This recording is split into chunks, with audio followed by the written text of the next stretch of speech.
On December 3rd, South Korean President Yoon Suk-yeol declared martial law to prevent, quote, North Korean interference in the country's internal affairs and to restore constitutional order.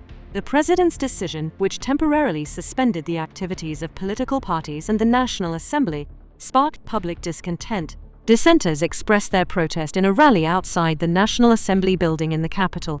6 hours later, the president accepted the parliament's decision to lift martial law. The situation in South Korea was clarified for Baku TV by Yevgeny Kim, a senior researcher at the Center for Korean Studies of the Institute of China and Contemporary Asia of the Russian Academy of Sciences.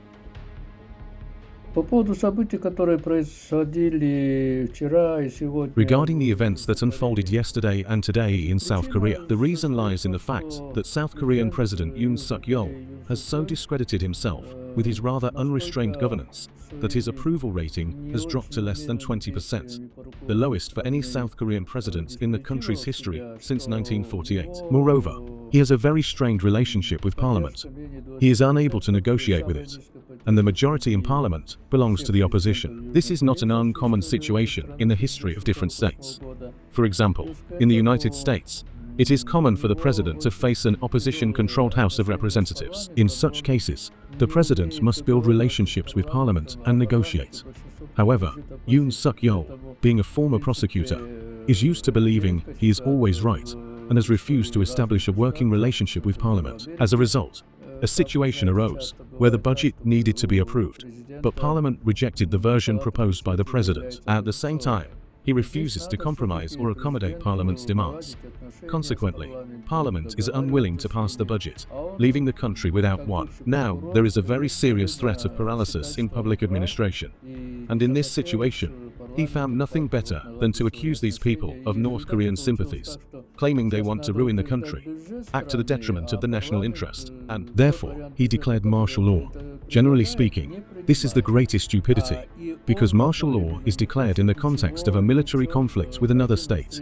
And here no one attacked, no one threatened, and there is no military conflict. And now to impose such martial law, on top of declaring that deputies should be banned from entering Parliament, sending troops to occupy all the entrances, prohibiting the media from covering these events, and prohibiting meetings, rallies, and so on. Well, you see, all this, of course, caused great displeasure among the population.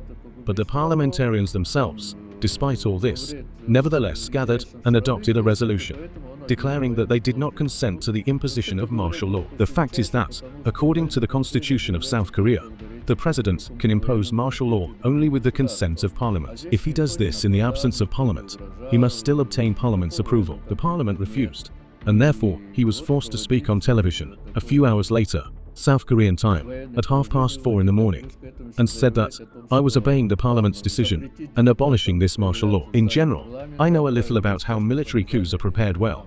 At least it is known from history. This is not how military coups are prepared. So he decided to block Parliament, sending 280 soldiers there. A crowd of people gathered, and they simply did not allow the soldiers to prevent the deputies from entering the Parliament. And 190 deputies gathered in Parliament, and they voted. Воспрепятствовать проникновению депутатов в парламент. И 190 депутатов в парламент собрались, и они проголосовали.